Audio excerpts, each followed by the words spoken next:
গিটারের উপর স্প্রে করবেন, গিটার ফুলে লোহা হবে। এভরিওয়ান আসসালামু আলাইকুম রাহমাতুল্লাহি তাআলা বারাকাতুহু।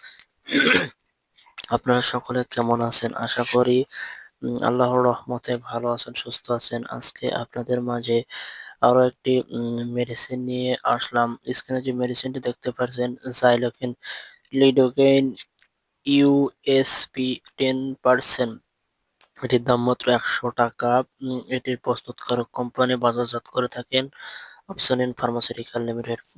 এই জাইলোকেন আপনি কিভাবে ব্যবহার করবেন, কখন ব্যবহার করতে হবে বা কি কি কাজ করে ইত্যাদি আলোচনা করব ইনশাআল্লাহ।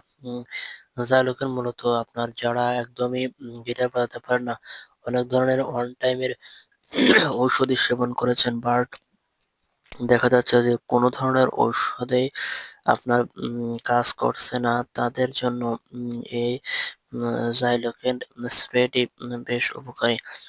এটি এটি যখনই আপনি ব্যবহার করবেন, দেখা যাচ্ছে মুহূর্তের মধ্যে আপনার গিটার লোহার মতো টনটন করবে।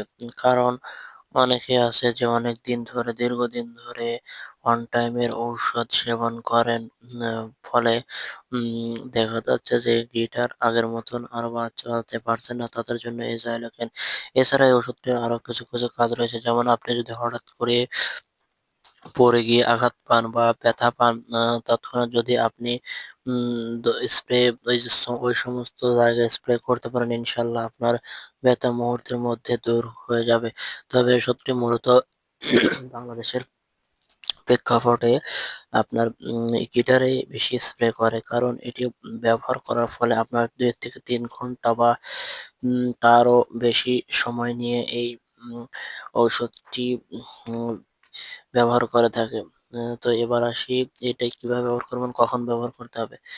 এটি মূলত অবশ্যই প্রথমত আপনাকে প্রাপ্তবয়স্ক হতে হবে এবং প্রাপ্তবয়স্ক হওয়ার পর যখন আপনি গিটার বাজাবেন, ঠিক গিটার বাজানোর ৩০ মিনিট বা ২০ মিনিট পূর্বে আপনাকে ভালোভাবে গিটারের উপর আলতোভাবে মালিশ করতে হবে এবং খেয়াল রাখতে হবে গিটারের সামনের স্থানে যেন না যায়। কারণ ওই স্থানে যদি যায় তাহলে আপনার দেখা যাচ্ছে প্রস্রাব আটকে আপনি মারাত্মক সমস্যার সম্মুখীন হতে পারেন।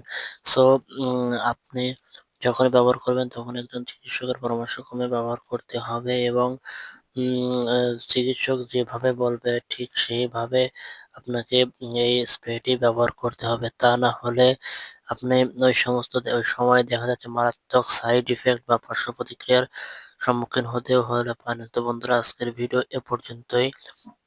দেখা হবে অন্য একটি নতুন ভিডিও নিয়ে। সে পর্যন্ত সবাই ভালো থাকবেন, নিরাপদ থাকবেন। ধন্যবাদ।